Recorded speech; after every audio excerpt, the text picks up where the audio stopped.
Dhanush sir நடித்த குபேரன் ஒரு படம். நீங்கள் வாழ்க்கையில் இப்படி ஒரு படத்தை பார்த்துருக்க மாட்டீங்க. இந்த படத்தில் ஒரு ஹைலைட்டான மேட்ரு என்ன தெரியுங்களா? 2 பேருமே மிகப்பெரிய கலைஞர்கள். முதல்ல நாகார்ஜுன சார்கிட்ட வந்துடுறேன். அவர் நாகேஸ்வரராவ் அப்படிங்கிறவருடைய பையன். அவங்க பசங்கள்லாம் இப்போ பெரிய பெரிய ஹீரோவாக இருக்காங்க. இப்போ உங்கள் நிலைமை என்னன்னா, கையில் பணம் இல்லாமல் ஏதாவது ஒரு படம் பண்ணி சம்பாதிக்கணுங்கிற நிலைமைக்கு போயிட்டாங்க. இந்த படத்து டைரக்டருக்குள்ள நம்ம சிம்பு சார் ஒரு பாட்டு இருக்குது, லவ் சாங். இது எவன்டி ஒன்றை பெத்தான் கையில் கிடைச்சா செத்தாங்கிற கதையா, அந்த மாதிரி அந்த டைரக்டர் அவன் கையில் அது கிடைச்சான்னு வைங்க, செத்தான் அவன். அந்த மாதிரி ஒரு படம். எங்கே லேகு, எங்கே ஆக்டிங் லேகு, எங்கே சீன் விறுவிறுப்பாக இருக்கணும், எங்கே கம்மியாக இருக்கணும் அப்படிங்கிறதே இல்லை. கதையில் சிபிஐ இயக்குனராக இருந்தவர் ஜெயிலில் இருக்கார். வெளியில் அதுக்கான புத்திசாலித்தனமே இல்லாமல் ஒரு பிளாக் மார்க்கெட்டு கும்பலோடு சேர்ந்துக்கிட்டு என்னமோ ஒன்று பண்ணி ஏதோ அக்கௌண்ட் ட்ரான்ஸ்ஃபர் பண்ணிட்டேன்னு சொல்லி படம் முழுக்க அதுவே போயிட்டுருக்கு. 4 பிச்சைக்காரனை கூப்பிட்றாரு.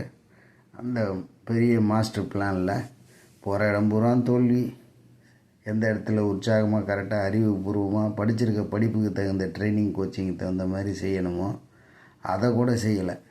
அப்படி ஒரு திரைக்கதை எழுதியிருக்காரு அந்த டைரக்டர். அவர் சிபிஐ இயக்குனராக இருக்கிறவங்களாம் ஐபிஎஸ் படிச்சிருக்காங்களா, என்ன ஏது, அவங்களுக்கு என்ன கேட்டகரியில் இருப்பாங்க, என்ன மெயின் பிரச்சனை அப்படிங்கிறதே தெரியல. இந்தியாவில் கிடைக்கிற ஆயிலை திருட்டுத்தனமாக இந்தியாவில் இருக்க ஒரு தொழில் அதிபருக்கு ஒரு மந்திரி விற்கிறார். இது சம்மந்தமாக கண்டுபிடிக்காமல் எதையோ நோண்டிக்கிட்டு போயிட்டுருக்கு. கூட்டிகிட்டு அக்கௌண்ட் ட்ரான்ஸ்ஃபர் பண்ணி அந்த மந்திரிகளுக்கு கொடுக்க வேண்டிய பணம் இருக்குது பார்த்தீங்களா, அந்த பணத்தை கொடுக்கறதுக்காகவே பண்ண வேலையை படம் முழுக்க கொண்டுகிட்டு போய் கடைசியில் ஒரு நாய் கூட வீரமாக நின்றுக்கிட்டு இருக்கு. அது ஒரு லேகு. கடித்து குதறி அவனை உண்டுலைன்னாக்காமல், சரி கடித்து குதறிடுச்சு, ஒரு வில்லனை சாகடிச்சிடுச்சுன்னா அதுவும் இல்லை, அவன் மறுபடியும் பொழைச்சிக்கிட்டு உயிரோடு இருக்கான். படம் உலகத்தில் நான் இதுமாரி ஒரு மாபெரும் பட்ஜெட் படத்தை பார்க்கல. ஓடிடி மட்டும் இல்லைன்னு வைங்களேன், இன்றைக்கி சினிமா உலகம் அழிஞ்சு போயிடும். அவங்க தான் மானாவாரியாக காசு கொடுத்து வாங்கிக்கிட்டு இருக்காங்க நடிகர்கள் நடிச்சிருக்காங்கன்ட்டு. தயவு செஞ்சு நான் உதயத்தில் பார்க்குற நாகார்ஜுன சாரை இழந்துட்டோம். Thank you sir. தனுஷ் சார், நீங்களாம் இந்த மாதிரி ப்ராஜெக்டில் நடிக்காதீங்க சார். பணம் கொடுக்குறாங்கன்னு போய் நடிக்கலாமா? உங்களுக்கு இருக்கிற தனித்தன்மையை விட்டுவிட்டு பிகினிங்லேயே கையை ஒடிச்சு போடுறாங்க. இது நம்ம ஊர் டைரக்டர் பாலா அந்த காலத்திலே பண்ணி இப்போ தோல்வியாகி பொண்டாட்டியும் போய் ஓடி போச்சு. இந்த மாதிரி படங்கள்லாம் நீங்கள் பண்ணலாமா சார்? உங்களுக்கு ஏற்கனவே இயற்கையிலே மாபெரும் டேலண்ட் இருக்குது. இன்னொரு இந்த காலத்தில் உள்ள நவீன டி ராஜேந்தர். நீங்கள் எல்லா கலையிலையும் வித்தகர், வல்லவர். பணம் கொடுக்குறாங்கிறதுக்காக எதுலேயும் போய் சேர்ந்துக்காதீங்க சார். ரொம்ப வருத்தமாக இருக்குது. படமா அது? யாராவது உட்கார முடியுமா? உங்களை நம்பி ஒரு படம் டிக்கெட் எடுக்கிறோம். இன்றைக்கெலாம் ஒரு 200 ரூபா ஒரு டிக்கெட் என்ன விலை மனுஷனுக்கு தெரியுங்களா? ஓடிடி இருக்குங்கிறனால விற்று போடுறாங்கங்கிறதுக்காக அவனுங்களும் மானாவாரியாக செலவு பண்ணி எடுக்கிறாங்க. உங்களுக்கு படம் பிடிக்கல, கதை நல்லா இல்லைன்னா அதில் எதுக்கு சேர்ந்து நடிக்கிறீங்க? நீங்கள் தமிழ்நாட்டில் ஒரு மாபெரும் கலைஞர். உங்கள் மாமனார் இருக்கார் ரஜினிகாந்த். அவர் ஆரம்பத்தில் இப்படி தான் இந்த எங்கேயும் கேட்ட ஊரில் அதெல்லாம் அருமையான படம் தான். ஆனால் அதுவே அவரு பாயிண்ட் ஆஃபில் அது ரொம்ப வீக்கான படம். அப்புறம் அந்தமாரி படம்லாம் பண்ணலை. ஒரு உதாரணம் சொல்கிறேன் கேளுங்க. நாயகன்னு ஒரு படம் ரிலீஸ் ஆச்சு. அந்த மாதிரி படம்லாம் அவர் நடித்தாருன்னா சுத்தமாக ஃப்ளாப் ஆகிடும். அதே நேரத்தில் மனிதன் ஒரு படம் ஏவிஎம்மில் ரிலீஸ் ஆச்சு. அந்த ஏவிஎம்மில் ரிலீஸ் பண்ண கலெக்ஷனோட நாயகன் ஒன்றும் பெருசாக கலெக்ஷன் பண்ணல. காரணம் என்னென்னா, நாயகனுடைய ப்ரொடக்ஷன் காஸ்ட் அந்த மாதிரி. ஒரு நாளைக்கு ஒரு ஷாட் எடுத்து பல வருஷம் எடுத்தாங்க. இது கரெக்டாக 60 நாள் 70 நாளில் எஸ்பி முத்துராமன் சார் எடுத்துட்டார். அதுமாதிரி போனோமா எடுத்தோமா நடித்தோமான்னு வந்துக்கிட்டே இருக்கணும். உங்களுக்குன்னு ஒரு கேட்டகரி இருக்குது, அதை மிஸ் பண்ணிடாதீங்க. நீங்கள் இருக்க ரொம்ப ஸ்லோ ஆக்ஷன்லாம் போகாதீங்க. கையை ஒடிச்சிக்கிறது, காலை ஒடிச்சிக்கிறது, இதுக்கு பேசாமல் பாலா சார் படத்தில் ஒன்று நான் டேட்டு தரேன்னு சொல்லிட்டு போய் படுத்து அவர் சொல்கிறது பூரா கேட்டு சைக்கோ கூட வேலை பார்த்த ஒரு உணர்வை உண்டாக்கிங்க. எதுக்கு தேவையில்லாமல் பண்ணுறீங்கன்னு தெரில. உங்கள் நிலைமையே டாப்பில் இருக்குது. உங்கள் பசங்களை ஒரு சூப்பராக வளர்த்துருக்கீங்க. அப்பா நான் உயிராக இருக்கிறாங்க, பார்க்கும்போதே தெரியுது. உங்கள் வீட்டுக்காரம்மா ரெண்டாம் பட்சமாக வச்சு நீங்கள் இல்லாமல் அவங்க இல்லைங்கிறதே ஒரு பெரும் மகிழ்ச்சிக்குரிய விஷயம். அம்மா சொல்கிற பேச்செல்லாம் கேட்கவே இல்லையே, வந்துடுறாங்களே அப்பா கூட. அப்படி இருக்கிற ஒரு நிலையில் நீங்கள் எப்படி இந்த மாதிரி படம்லாம் ஒத்துக்கிறீங்கன்னு தெரில. நச்சுன்னு பண்ணுங்கள் சார். கீழெல்லாம் போகக்கூடாது, தரம் குறையக்கூடாது, கேரக்டர் குறையக்கூடாது. இந்த காலை கட் பண்ணிக்கிட்டு அபூர்வ சகோதரர்கள் மாதிரி நடிக்கிறதெல்லாம் ரஜினி சாருக்கு ஒத்து வராது.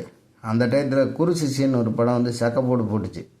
மக்களை மகிழ்விக்கிறது மாதிரி கேரக்டரை மாறிட்டிங்கன்னா அப்புறம் இறங்கி உட்காந்து பிச்சை எடுக்கிறது, அப்புறம் குடுகுடுன்னு ஓடுறது, ஒத்த கையை பேசிக்கிலே உடச்சி விட்டாங்கங்கிறது, அப்புறம் மறுபடியும் செஞ்ச சீனையை திரும்ப திரும்ப செஞ்சு தோல்வி மேலே தோல்வியாக படத்தில் காட்டிக்கிட்டு வேஸ்ட்டு சார் அது. இதில் வேறு பாக்கியராஜ் சார் வேறு ஒரு கேரக்டர் போட்டு கடைசியில் லாஸ்ட்டில் டப்பிங் உத்துக்கு வந்துச்சா தான் அவர் பாக்கியராஜ் சாருங்கிற மாதிரியே தெரியுது. இப்படி ஒரு படம் உலகத்திலே நான் பார்த்ததில்லை சார். ரொம்ப நன்றி சார்.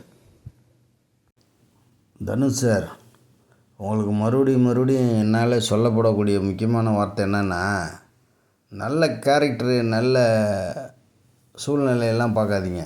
உங்களுக்குன்னு ஒரு ரசிகர்கள் வட்டம் இருக்கிறாங்க. அதில் என்ன மாதிரினா, நெஞ்சில் உரம் ஊறி போய் பிரச்சனைன்னு வந்து அடித்து குத்துற மாதிரி ஒரு ஆள், அவ்வளோதான். இந்த மாதிரி ஒரு டுபாக்கூர் டைரக்டர்கிட்டலாம் போய் வேலை செய்யாதீங்க. அந்த ஆள் என்ன படம் பண்ணி ஜெயிச்சிருந்தாலும் சரி, இல்லை இதுதான் படமாக இருந்தாலும் சரி, அவர் யாருன்னே தெரில. ஆனால் இந்த ஒரு படத்தோடையே அவருக்கு ஒரு பெரிய கும்பிடு. அந்த டைரக்டர் வாழ்நாளில் இனிமேல் படமே பண்ணக்கூடாதுன்னு கடவுளை வேண்டிக்கிறேன். என்னங்க உட்கார வச்சு இப்படியாங்க ராவி விடுவேன். பா தமிழ் திரையுலகம்னு இல்லை, மொத்தமாக சினிமா ரசிகர்களுக்கே ஒரு பெரிய கரும்புள்ளி அந்த ஆள்லாம். எதுக்கு இப்படி பண்ணானே எனக்கு தெரில. ரொம்ப வயிறு எரியுது. அவனையெல்லாம் நினச்சி கூட பார்க்க முடியாது என்னால். அவ்வளோ பயங்கரமான ஆள். இந்த கதாநாயகி இப்போ தான் சக்கப்போடு போட்டுச்சு புஷ்பா 2ல். அதுக்காகவே முதலமைச்சர் ஆக்கிற மாதிரி கேரக்டரு ஹீரோ. முதலமைச்சர் மாற்றி ஒரு ஃபோட்டோ எடுத்தாந்து வீட்டில் வைப்பாப்புல. இந்த கதையை எதுக்கு அந்த பொண்ணு நடிச்சிச்சின்னு தெரில. அது ஒரு குறைச்சிக்குது. அதெல்லாம் தேவையில்லாத வேலை. இது வருதா அடுத்த சீன் என்ன பண்ணணும்? எஸ்கேப் ஆகிறோமா, இல்லை அதுக்குள்ளே அதுக்குள்ளே சுழல்ற மாதிரி இருந்தால் அது ஆர்ட் ஃபிலிமு. அதுக்கு இவ்வளோ பெரிய மாஸ் ஹீரோலாம் தேவையில்லை, மாஸ் ஹீரோயின் தேவையில்லை. எதுக்கு இப்படி பண்ணார் அந்த டேரக்டர்னு தெரில. அந்த படம் வந்து நீங்கள் ஒரு பொம்பரைக்கிட்ட கொடுத்த ஹீரோ, உங்களை வந்து எதிர்பார்த்துக்கிட்டு இருக்கோம் தமிழ்நாடு முழுவதும். ஆந்திராவில் கூப்பிட்றாங்க, நம்மளுக்கு சம்பளம் கொடுக்குறாங்கங்கிறது முக்கியம் கிடையாது. ராஜகிரண் சார் மாதிரி இருங்க சார். பாதி காலத்தில் அவர் வேறு நல்ல 5000 கோடி 10,000 கோடி ரூபாய்க்கு நாகார்ஜுன் சார் வந்து சொத்து வச்சுருக்காரு. அவர் எதுக்கு முக்கால்வாசி வில்லனாக மாறினார்னு தெரில. தவறுங்கிறது தெரிஞ்சு சுட்டி காட்டி நிறுத்திட வேண்டியதானே.